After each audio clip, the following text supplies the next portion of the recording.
Okay, welcome everyone. This is the Pioneer Get the Most Out of Solar seminar. We are here to go over the tips, tricks, and insights on solar, how it works, different ways of financing it, the new solar programs that are out there, all of those things. So we kind of want to make sure that we give everyone a great chance to look at how their solar works and make the most of it. There are three components to this. We have a section on the financing, an overview of what solar is, how it works, billing, and some other stuff. A lot of what we're presenting here today will overlap whether you're Pioneer or PG&E customer. A lot of it's very helpful. We have special information that we've incorporated into this for people who are buying homes, or if you're selling homes, kind of take it that way too. Information you need to be aware of, share, and be prepared to answer. So let's get this started today and we'll get it going.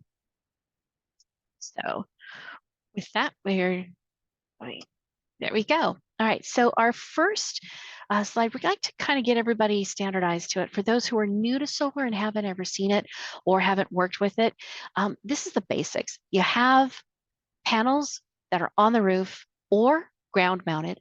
They receive the sun. That power that changes the sun into DC current, that goes to an inverter. The inverter then changes it to AC current because that's what the house uses, and that power goes into the house. Any extra power is then returned to the grid, and if there's not enough generation, then the house will pull from the grid as you would standardly. So that's 1, 2, 3, 4. Those are the steps that we have in the system or how solar works. So let's take a look at it. But solar doesn't work. And it sounds silly, but there are a lot of times when solar is just not going to produce. And of course, nighttime, there's no sun, there's no production. That's pretty straightforward. But with winter and times when we have smoke cover, fog, storms, things along those lines, cloud cover, then you will see the production drop. Shade as well. Something to keep in mind if you've installed your solar few years ago, 5, 10 years ago, check the trees. Make sure that those trees, if they've grown, haven't shaded your solar. And if you're going to install solar, one of the key components is shade from the trees. Is it casting a shadow throughout the day or different times of the year that can reduce your production? Compromised panels, and compromise can be they're cracked, can be they don't work. We've had individuals who've had solar systems, and some local kids in the neighborhood went through and were throwing rocks at them, and so had some damage, and that dropped the panel production. Other times when you don't have solar generating could be during outages, and those would be when the power's been turned off, could be a public safety power shut off, could be power outage for an unknown reason, or when power lines are actually down, so power lines have dropped or broken. Those two reasons, the solar doesn't generate during outages and when the power lines are down, is a safety feature. It's very important that that safety feature be there, because if your solar system is generating and that safety feature there is not preventing the power from going on the grid and someone is working on those lines, a lines person can be seriously injured, if not killed. And so that's a safety feature.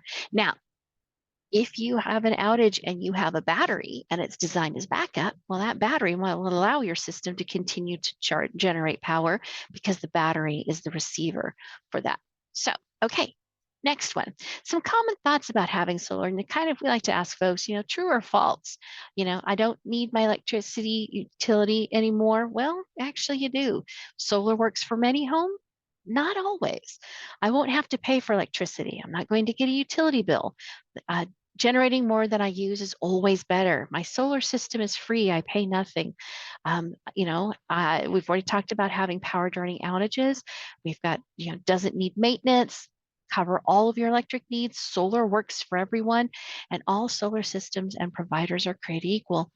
These are a lot of the misunderstandings that are out there about solar. All of these are false, all of these. And so we're going to go through and touch on these throughout the presentation. And if you said false all these statements, congratulations, you knew your stuff. So let's talk about solar ownership options. There are three primary options. There is paying cash or financing it, there's leasing it, and then there's a power purchase agreement. So under cash, finance, lease, it's like rent, power purchase agreement. It's a predetermined amount that pays for your system based on how much it generates. One of the things we have down here, we have this little disclaimer. It's really, as a solar buyer, your responsibility to understand what you're getting, to know what the contract has in it, to understand the terms, the agreements, the maintenance, your obligations. So just kind of take be aware of what's in there, kind of take time to look through that contract as you get them, and to know you have the right to ask questions. Always. That is your right to ask. New home buyers or Pikes folks, new to you homes, homes that have had solar for a while, whether you're buying an older home or with solar, or you're getting a brand new home that has solar, there are important questions to ask. We're going to go over those, and it's really important. We want you to kind of take a look at those questions because there's a lot that's changing. And the answers to these questions may influence either A, whether or not you buy the home, or more importantly, how you operate the system once you move in. So when financing, what do you need to ask? Well, some of the things that to ask typically when you are doing financing are the same types of questions that you would ask if you were buying a car. Is there a loan generation fee? What are my terms? Is there a balloon payment, a prepayment penalty? What happens if I move or sell? This is a really important one because if you have financed the solar system, that could become a component of the negotiations on the sale of the house. What are your maintenance requirements? If you own the solar system, you are responsible for the maintenance.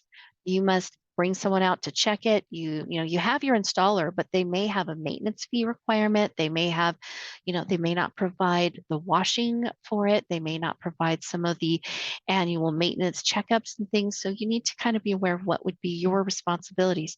We put in here who gets the renewable energy credits and when, because this is something that's developing in the market. Is your solar system is generating power and putting it back onto the grid. Does that have a value? It's called a renewable energy credit. If it does, who should have that? Is that your credit? Does it go to the solar company that you bought from? Where does it go and how does it work? Now, the most important question for everybody is what net energy metering program am I on? And so for our new home buyers, ask if anything is still owed on the solar system. If you're dealing with someone who's financing, and see what it needs to, what will need to be done to pay that off, or to make sure that there's no lien placed on the property for it. The other one, and this is related to that what NEM program, is this solar system NEM 1, NEM 2, or solar billing plan? NEM 1 is the oldest. And in a lot of cases, it's coming close to its 20-year term. You can still, if you buy a home that has a NEM 1 agreement and it's at 15 years, well, you have 5 years left on that NEM 1, but you need to know what you're getting into, because if you have to change or it's going to turn over quickly, then you want to know that so that you know how to best operate it. Same with NEM 2. Majority of the solar systems out there are going to be NEM 2, but find out, well, how long do I have NEM 2? Is it 5 years, 10 years, 15? Is it brand new, or am I looking at something that's going to expire in less than 10 years? The new one, net billing tariff or solar billing plan. That is what PG is calling it, is a solar billing plan. Find out if you are on that one. There are a lot of new caveats about it. We're going to be seeking, we got some information coming up further on, and we'll go over it. So just remember again, read terms and conditions. You have a right to know, ask your questions. Now, something we've put that's new on this presentation right down here is the solar system calculator. PG&E actually has a watt plan and page where you go through and you can enter in information about your usage and all of those and get a really good idea of what you might use for your home for solar. It's a great way to start with an idea of what you need. So as you talk to your different contractors and get your bids, you can be prepared to ask the right questions and know if you're getting just right, too small, too big. It kind of gives you that nice parameter to work within. Okay, so let's go to the next one. Leasing solar. What to ask. Basically, leasing solar is like paying rent on your solar system. It's a great way to go if you do not have the cash to be able to buy a system outright. But there's some really key questions to this one that are different from when you finance or prepay for a system. Number one, What happens at the end of the lease? Do you have to buy it? Is the system removed? If the system is removed, how's roof restoration handled? Because that's going to be 10, 15, 20, 25 years that that solar system's been on the roof. That's a lot of time for it to be there. What's going to happen when it's pulled off? So, what happens in a sale or a move? That's important too. A lease is different than a bought or financed solar system. There are components to it, there are agreements, there are transfer requirements. Be sure to know what's coming up on that. If you're a home buyer, same thing. Ask, is this a leased solar system? What are the terms and conditions? And these are the ones you'll want to ask. If you're going to do a lease, ask these questions I'm going to read. And if you are buying a home with a lease on it, ask these questions. Who's responsible for maintenance? What is the rate of the increase in the rent or the lease amount? The tax credit is if you are putting it in brand new, but what about renewable energy credits? Who gets those? Who gets the net surplus compensation if the system's overgenerating? Does the agreement have a guaranteed minimum production? Very important. And this is because you want to know if there's a guarantee of minimum production and your system doesn't meet that minimum guarantee, what rights do you have? What kind of compensation or adjustment is made to the lease for those times when the system doesn't produce what it's expected to? And then again, what NEM program am I on? Am I on NEM 1, NEM 2, solar billing for the same reasons we mentioned with the financing to know which one of those net programs for billing on your solar have you got? Okay, the other one, power purchase agreements, PPAs. PPAs are a really interesting component of financing for this. In this case, the system's on your house and you pay for it by having a set rate applied to how much your system generates. And so then from there, you have payment to the contractor for putting the system on, but then you have how much it's covering in terms of what it's giving you in electricity to save you from the current rates and kind of, reduce what your costs are. So here are the questions to ask when you have a power purchase agreement. What's the price per kilowatt? Very important. Is there an option to buy it out? So how long does it take to pay for the system? And is there a point at which during the power purchase agreement that you can buy the system out? You can, do a kind of a balloon payment, shall we say, and actually turn it from a lease to an own. What is the escalator? How much will your charge go up and by when? Is it an annual increase? Is it an increase every 6 months? Is it an increase based on energy prices? What are the triggers for that? And when can you expect to see changes? Who gets the tax credit if you're using a PPA to install a brand new system? What happens when you generate more than you use? Unlike a lease or a financed or purchased solar system, when you generate more than you use on a power purchase agreement, you're paying for every one of those kilowatt hours. And while those kilowatt hours are going onto the grid, and if you're under NEM 1 and 2 being credited at the retail rate, for a few, use later in terms of your billing. If you have the solar billing plan or net billing tariff, the amount that you're paying for that extra generation going to the grid is not going to be compensated the same. So it's very important to look at what happens when I generate more than I use, especially if you're doing a brand new solar system now, because you're going to be net billing tariff. Very important to understand that aspect of it.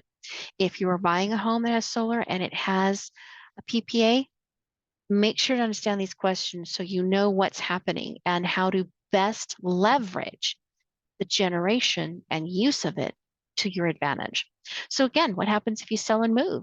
If you're selling, what do you need to tell folks about it? And if does the power purchase agreement require special notice? Does it require special transitions? And if you're a buyer, what kind of qualifications are you going to need? What kind of information should you have? What do you need to know about the system? Who's responsible for maintenance? Does the agreement have a guaranteed minimum production? Very similar to the lease. Is there a production amount that you're supposed to have that they're expecting as a base each month? And then again, what program am I on? Am I on NEM 1, NEM 2, solar billing? And as I say down there for home buyers, ask about the transfer terms, ask about payoff, ask about which NEM program you're on. And again, if you're looking at solar and you're looking at using a power purchase agreement, use the system solar calculator. Go to pgne.wattplan.com/PV and see what size you need and how that might work for you. These are just resources and tools. And again, ask questions. It is your right to know. It is your contract. It is what you are buying. Ask all those questions. And if you run into a hangup and you want to talk to someone about it, Pioneer is here. We're happy to answer questions. So with that, we're kind of going to take a step back, see if we have any questions coming in from anybody, see if there's anything of special interest. And I'm looking and not seeing anything just yet. Um, Actually, I do. Rate plans. How do I know what rate plan I'm going to be in? Okay, very interesting. Good question. Thank you for bringing that up. With a rate plan, when you go to buy solar now, the requirement is that you be on a time of use rate. NEM 1s and NEM 2s have a choice of multiple time of use rates. TUC, D, all of those things. We're going to be going over those in a second. If you are on net billing tariff or the solar billing plan, because it's brand new, you will be required to look at the E-elect rate, relatively new. There are some special components of it. There's some special adders. There's some ways to lock in some rates and stuff. So take your time to discuss with your solar installer about the rates, rate plans, and what you're going to be on and how to work it. If you have more questions and want to go into detail with it, the Pioneer team is always happy to take your call. Whether you're with Pioneer or not, we are going to help you walk through that solar stuff so that you can feel comfortable in having the conversations you need to make sure the system works for you. So let's take a look at the next one. Solar and net energy metering. So here again is the picture of our solar system. We have the sunshine, power is generated, it goes to the inverter converts it, goes into the house. If there's extra, comes out, goes through the bidirectional meter. Bidirectional means that it can get stuff, it measures stuff going out and it measures stuff coming in. So the excess energy goes out. Now, if this system's not generating enough, cloudy day, it's winter time, the energy will be drawn in and this meter will read it, exports and imports. And this ensures that the energy produced and to the grid and the energy brought in are monitored. And most of the time it's a smart meter that is automatically read. There are some other meters that are not the smart meters that communicate out that do allow for the data to be collected. But for the ability to have a time of use rate, you need to have a meter that can log things by the hour and let them know what you're using and when. Okay, solar program requirements. Net energy metering, aka NEM2. If you are purchasing a home, this one's more for people buying homes now because NEM2 is not available anymore. If you were a person who got an application in to put solar on your home or your property prior to April 15th of 2023, here's the things to know about your NEM program. You're going to be on our time of use rate. You're going to pay your interconnection fees. There's a minimum base charge. So every month there's a minimum charge. It ranges from $10 to $12, and it's based on the number of billing days in the month. There is also a credit for excess generation at the retail rate, very important, for the time period it's generated. So if you're generating power from 2 p.m. to 3 p.m., it'll be credited for the rate at 2 to 3 p.m. to 3 p.m. Receive net surplus compensation at the end of the 12-month cycle. Both PG&E and Pioneer do this, and what that is after your 12 months are up, we go through and look and see if you generated more than you used overall, and we take those extra kilowatt hours and apply the net surplus compensation to them. Retail credit sets to zero for all customers. Whether you're Pioneer or you're PG&E, there is a reset annually so that we can roll through and check credits and go with that 12-month process for NEM cash out, or we have the cash out, PG&E has the true up. So that's what that system is. And we both do the same approach. So this is the big one. This is what's now in effect, net solar billing plan. Net energy metering, solar billing plan. It's effective on all solar applications that were filed after 4/15/2023. Here's what it means. It applies to anything on after 4/15. If you are someone who submitted an application prior to the deadline, verify that your application was accepted and that you are NEM 2. Otherwise, you become NBT or Solar Billing Plan, SBP. NEM customers whose legacy periods have ended. So when we were talking about folks who are buying older homes that have solar on them, this is why it's important to find out what that legacy period is. Because customers whose legacy period on their net energy metering program, you start your solar system and you have 20 years on that program. But we have solar systems that are from 2000, 2001, 2002, 3, and 4. Those have all experienced the expiration of their NEM period. So they are now all rolling to net billing plan or the solar billing plan. So double check that and make sure. That's why you want to know. Customers currently on NEM 1 and 2 will continue their programs for the full 20 years. Again, as a home buyer, that's what you want to know is, okay, am I buying a home with a NEM 1? Am I buying a home with a NEM 2? If I've got a NEM 1, how many years do I have left? If I have NEM 2, how many years do I have left? How long till that expires? Very important. Okay, now for everybody who's going net billing or solar billing plan, this is what we know at this time. There are no new fees, so those are the same as NEM 2. So that's great. It's not retroactive. So if you have a solar system, if you're buying a home that has a NEM 2 system, then you get to inherit that. Unless it's reached its expiration date, you inherit. You can oversize your system up to 50% based on the last 12 months of your usage, but you have to increase the usage to correspond with the system size. What does all that mean? It means that under the previous NEM programs, it was usually no more than 110% of size or usage. Now it lets you do 50% more with the idea that you might add an electric vehicle, go all electric house. The idea is to size the solar system for your use. But if you do oversize the system by that 50%, you are going to promise that you will add that electric car, add that extra load to cover that extra generation. The legacy period on this one is now linked to the customer and not the system. That's a new one. Under NEM 1 and NEM 2, the solar system contains the legacy. So if there's a 20-year system, then that legacy is 20 years and it stays with whoever owns the house. And that's why you can buy a house with a NEM 1 or a NEM 2 and still have 5, 10, 15 years left on the deal. Not a problem. That doesn't happen with solar billing plan anymore. There is no legacy like that. New person comes in, takes over the system, they will be on whatever the new net energy billing or solar billing plan program is. That's it. The customer had it and then it goes forward. The other big, huge change is that there's no longer the retail rate credit, which was you get the credit for the price of the retail rate for the extra kilowatt hours you generated during that hour. So it's credited at the retail rate. That's no longer going to happen under the solar billing plan.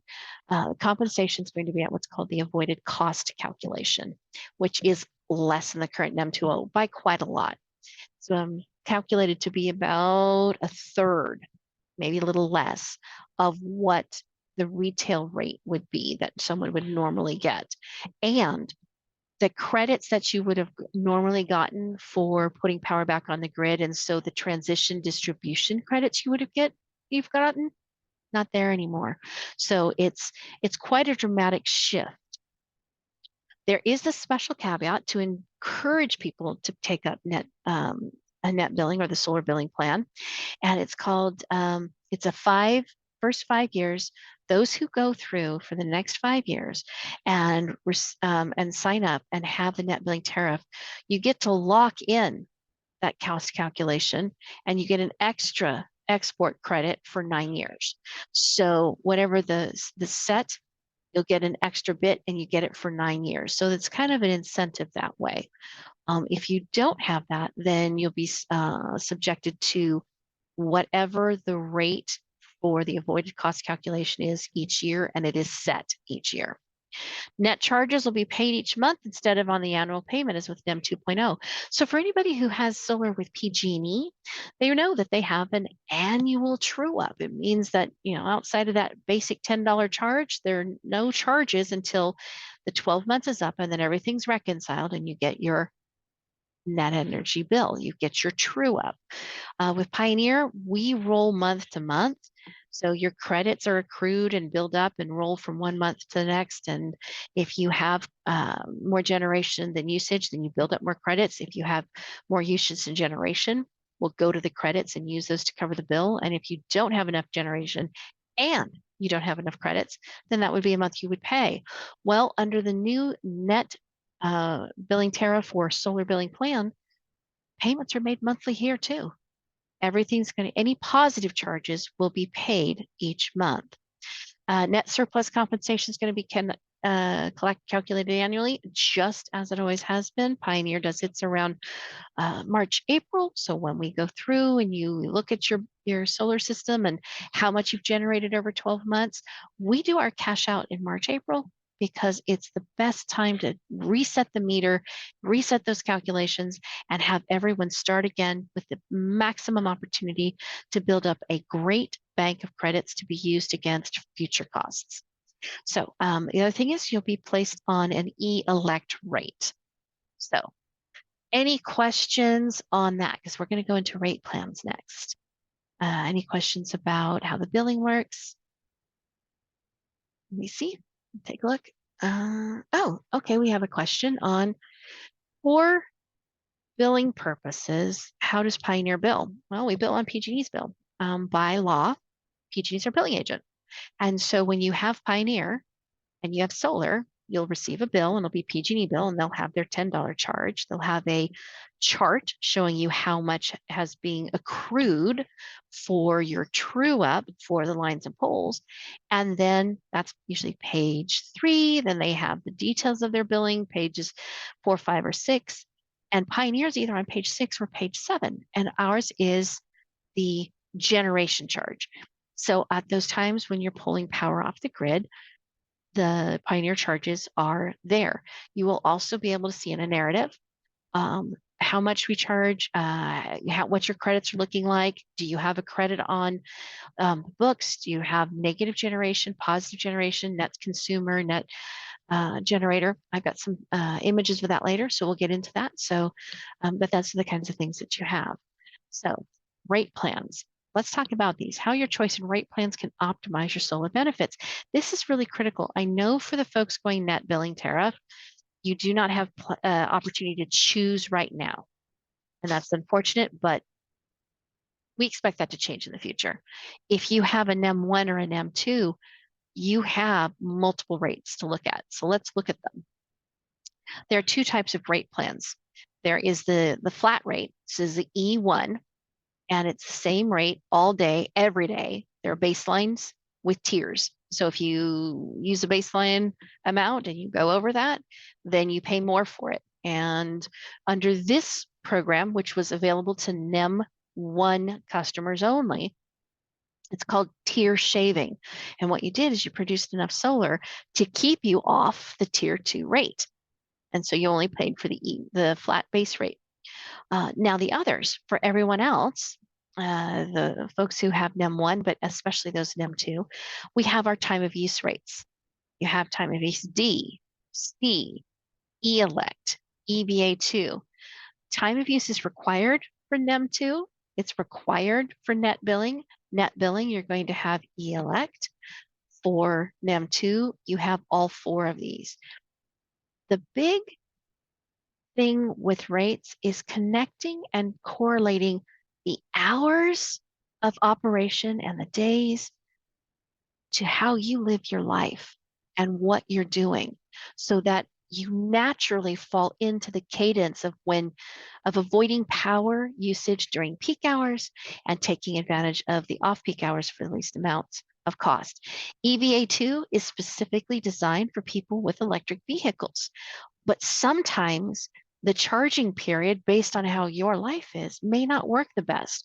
So if you've got an electric vehicle, look at EVA2 and time of use D. Is there a correlation? One work better than the other? If based on how you run your car and how you do your life, maybe TOUC works. So taking a look at all the caveats is important. So match your rate plan to your usage to save money.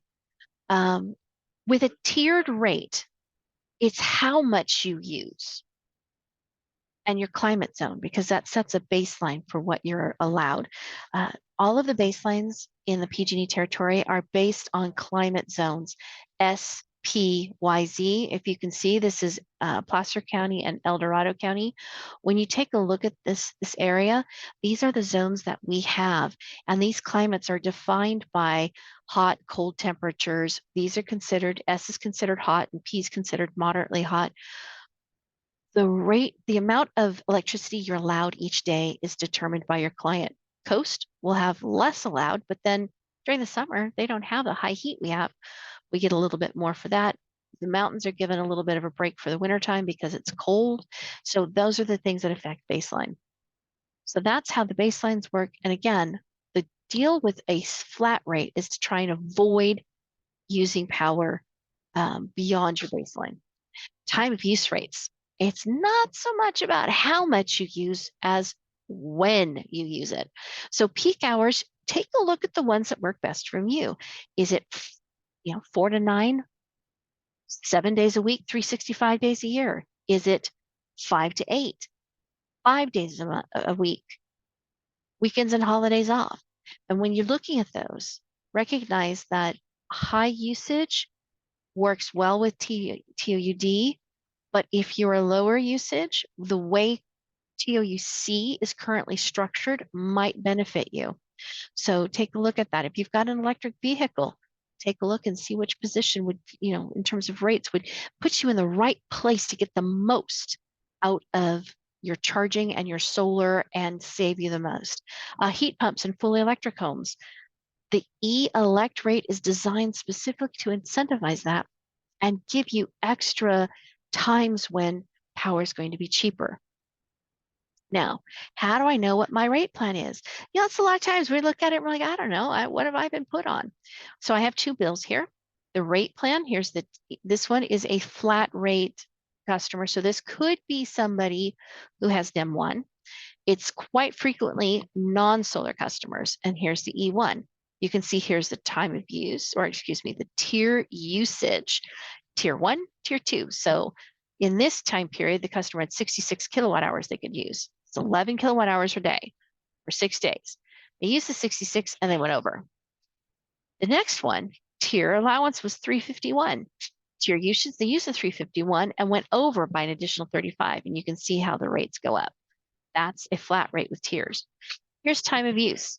Now, interestingly enough, this customer actually has to have TOUB, which is a closed rate, but works the same. And what we liked about this bill for demonstration is you can see they have the TOUB. We can look at how that time of use rates are there, but it also shows net energy metering. Here's how you know on your bill if you're NEM 1, NEM 2, or solar billing plan. If you are NEM 1, there'll be no number after it. You'll just say NEM. If you're NEM 2, there'll be a number 2 after it. If you're solar billing, it'll be SPB. That's how you can know, and this is where you see your rate. As you can see, any time of use, there's peak and off-peak time. Peak hours cost more than off-peak hours. Knowing when your peak hours are and using your electricity wisely during those periods of time can help you maximize the benefits that you get from your solar system during the time that it's generating and you are using power. So what rate plan is right for you? Start with pge.com rate analysis right here. pge.com rate analysis. Fabulous tool. It takes PG&E's rates, bundled rates, so it's their cost for electricity and their cost for transmission and distribution, and it serves as a really good proxy.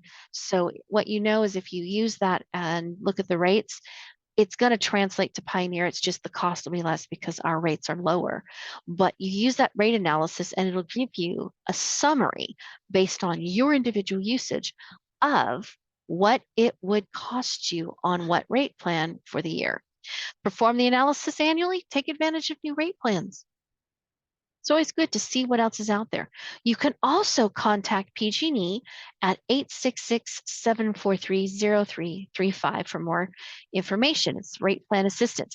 Now, what's important about this number right here, 866-743-0335, is that is a PG&E customer service number for customers who are in areas where there's a community choice aggregator, aka CCA, in this case, Pioneer. Those customer service reps there are specifically trained to answer questions and understand the correlation between a customer who has PG&E and Pioneer. So it's really useful that way. So with that, any other questions? So we're going to take a minute, see if there's a question. Looks like we've got one.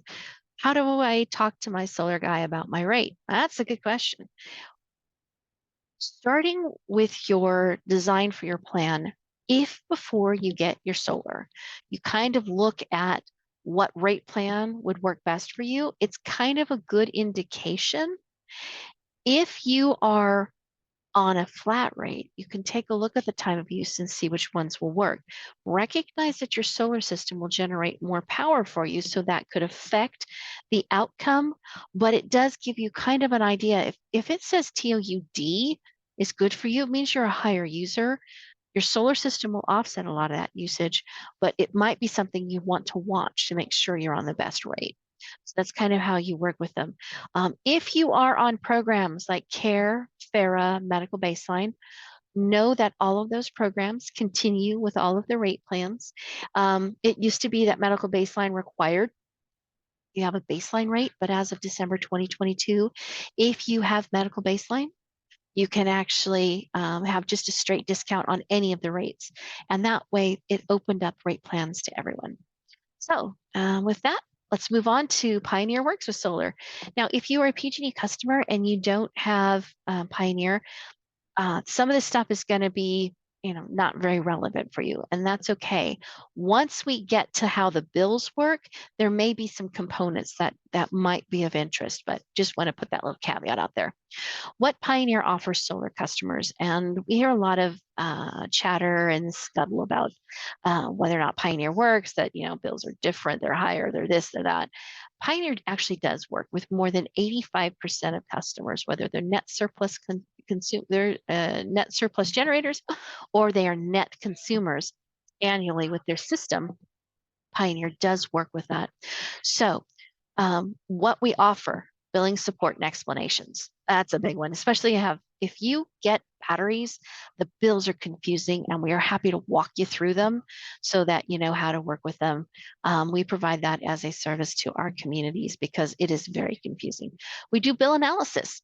If you've had Pioneer and have your bills, or you are thinking about Pioneer and you have solar bills, we can do a bill analysis, show you side by side. What was it with PG&E? What would it be with Pioneer? And give you a financial analysis that you can use to decide which works best for you. We offer workshops like this. We actually meet with people to go over billing. We do workshops with realtors to talk about net billing, the new NEMs, all of that, to make sure that they are prepared to ask the right questions when helping individuals in our area buy homes. We have one-on-ones to review NEM. One of our favorite things to do is sit down and go over net billing. How does it work? What is all the information in there? We have higher net surplus compensation. And so, as I said earlier, our compensation works this way. We do bill monthly. So if you generate more than you use, it's credited at the retail rate, and that dollar amount is placed as a cash credit on the bill. If you use more than you generate, then you will pay for the electricity that month. If you have credits, we'll use those credits first. And if you have a month when you don't have credits enough and you don't have generation enough, then that would be a month you would pay. We reconcile each month. There is no annual true up with Pioneer. We just don't have one. It also means that your true up with PG&E is less because you've already paid for the electricity. All you're doing is paying for the shipping or delivery, if you will, from that point on. And so that's how that works.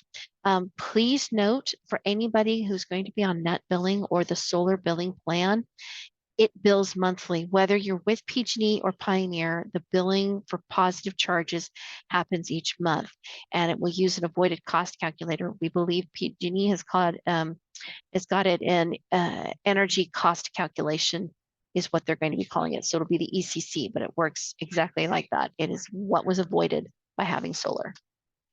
So our cash out is in March, April, and we look at what you've used over the past 12 months. And we go through, and if you have extra kilowatt hours beyond what you've already used and you have extra generation, then we take those kilowatt hours, we multiply them by our net surplus compensation rate, which is basically indexed to PG&E, and we add a half cent more.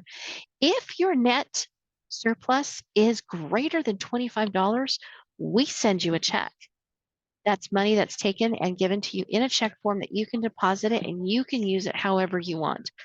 This past year in 2023, we paid out over $1.1 million. We had one person who got an $1,800 check for their net surplus compensation. So it does work if you are in the NEM 2 or NEM 1 program and you have net generation, excess generation. At the end of the cash out period, we go through and we reset everybody to zero and start that program over. PG&E does the same thing, but they do it each month based on when you started with your permission to operate. So they will go through and run that calculation, debits and credits. They put it on a ledger on page 3 of your bill. And then at the true up period, reconcile it, crunch it all together. And if you used more than you generated, you'll have a bill. If you generated more than you used, you'll get a credit. And then they start the process over again. It's identical that way. It's just watch your PG&E bill on page 3 to watch how that calculation is and what you're looking at if you are a consumer or generator. So let's cover some key data, and this works for any customer. Just ignore the parts that are Pioneer if you are 100% PG&E. If you are with us, take a look at these things. So here's a standard bill that you would get if you were a solar customer. And if you can see here, there's the monthly charges. This customer every month, there's a daily charge for being connected to the grid. It's called the minimum daily amount. And that charge is based on a CPC formula. The California Public Utilities Commission required that everybody pay at least something towards running the grid, running the bills, having lines people out there and things along those lines. And then you can see then there's the Pioneer charges. This customer actually happens to be generating more than they use, so there's no charges from Pioneer. Key information on this page. It's a very good page. It has some really good information. It'll tell you when your true up is. For this person, it's 11/2023. Now, Pioneer, we cash out in March, but this is the important part to see when do you cash out with PG&E. And you can also look and it'll show you what your NEM charges are, non-bypassable charges, delivery charges, and what you owe. Now, it's very important. State non-bypassable charges cannot be covered by your generation. Those are things that are required to be paid. So here we go. We're going to go look at, this would be page 3 for any PG&E customer, and that's for transmission distribution. You're going to be a PG&E customer. You will see your rate plan. Lets you know if you're on time of use, A, B, C, it'll have that here. Then if you look at this one, this chart here is the tracking chart. This is the ledger that PG&E has. 1 month, 86 in peak used, 133 in off peak, total net usage, total charges. If you look down here, you see this one, 100, 300, 401 total, net. These were negative. See all these negative numbers? These negative numbers result in credits on the bill. Because of the way this customer's credits are running, they had positive charges in the early months and credits in the later months, they end up with a negative bill, meaning they've got a credit on the books. That can happen, and this will change month to month. So monitor this and watch that total down there. If it's negative, good, you're not paying. If it's positive, then it means that's the amount you're going to owe. So keep an eye on it. See right here, electric delivery charges. PG&E creates a ledger of all the electric delivery charges that you've paid each month, that minimum charge right there. And then what they do is they take year-to-date taxes, non-bypassable charges, delivery charges that you've got, and they calculate them up. That's how that works. Now, let's take a look at the monthly daily charges. Here's how you can see them. The monthly daily charge, that minimum delivery, see that? 29 billing days. So they take 1 day is charged at 37 cents. That's 37,612. So it's a nice little number here. When they take 29 days and they multiply them out and then they put them here. Now this day, there was, when PG&E has a split like this, it means there's some kind of change. This one was a seasonal change, but the rate is put here on the side. So there's 1 day at 37 cents. So it's created to 38. There were 28 days at 37 cents, 10.53. Add those together. There's your $10.91.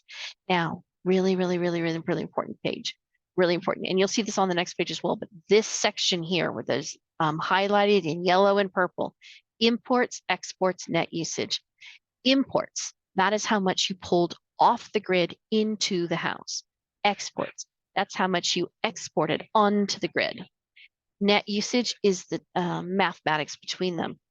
Negative numbers with solar are good. That means that you've generated more than you used. This is also an important number to track.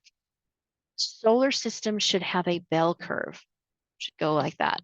The bell curve represents generation, and you generate less in January because it's a winter, and you generate more in June because it's towards the solstice and the longest day of the year.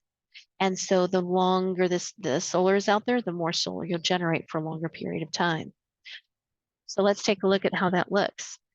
This is a fairly typical, the purple line, this one on top, is a pretty typical bell curve for solar.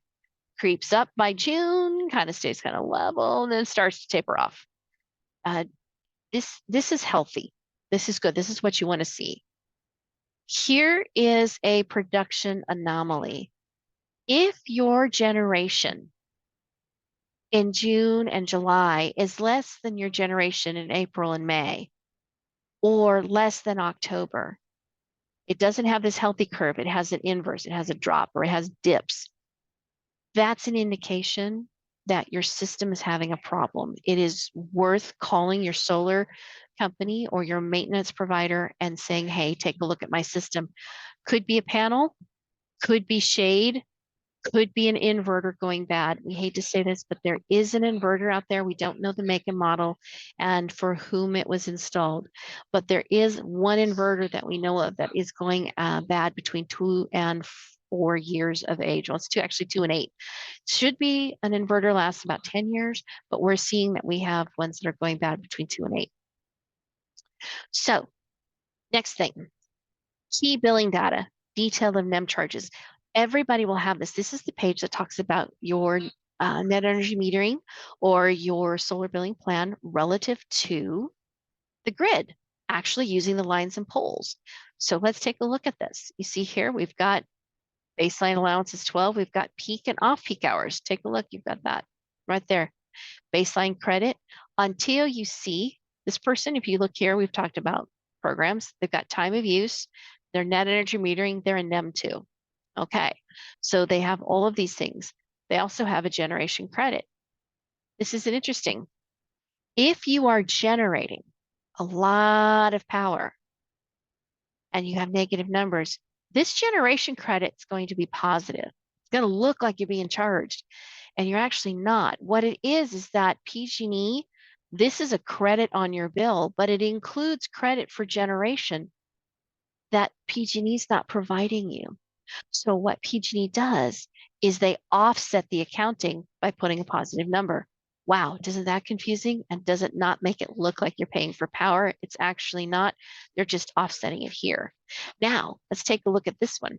Another one. They've got it a positive. So this is what they've got in terms of the generation to negate the electric energy in here. On a standard customer who is drawing power, these numbers would be negative because the PG&E is crediting it back.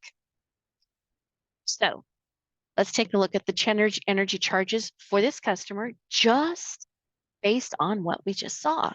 So negative numbers, negative numbers, negative numbers. This customer has a whole bunch of negative.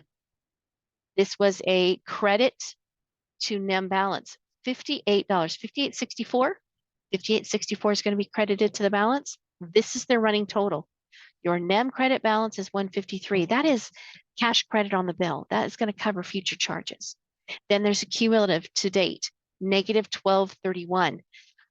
Cumulatively, this is the negative. If this trend continues and this customer continues to have a negative number, they're going to be falling into the net surplus. So that's one of those things that's there. And then there's additional information here. So that's how that carries forward. Let's look at one where we have a solar customer and there's a bill where there is not negative numbers all over the place. So in this case, they have generation, but they also have charges. So in this day, or this month, I should say, so in May to June, they used more than their solar system generated. So they have positive charges. And then you can see there's a generation credit. PG&E goes through, and because they are not providing the power, they have to credit back what they would have charged. And when they credit back, then they add two things called the power charge and difference adjustment and franchise fee. These are two things that are built into PG&E's generation rates. Everybody pays them. You can find them on the tariff. And so what happens is because they've credited back the generation, they need to make sure these things are covered. Power charge and difference adjustment is a legacy energy contract coverage cost. What it means is if someone was with PG&E and PG&E in 2010 bought a contract that goes for 20 years, that contract may have been for $30 a megawatt. Well, what happens if there's that 20-year contract goes from 2010 to 2030, but in the year 2020, that customer decides to go to a CCA?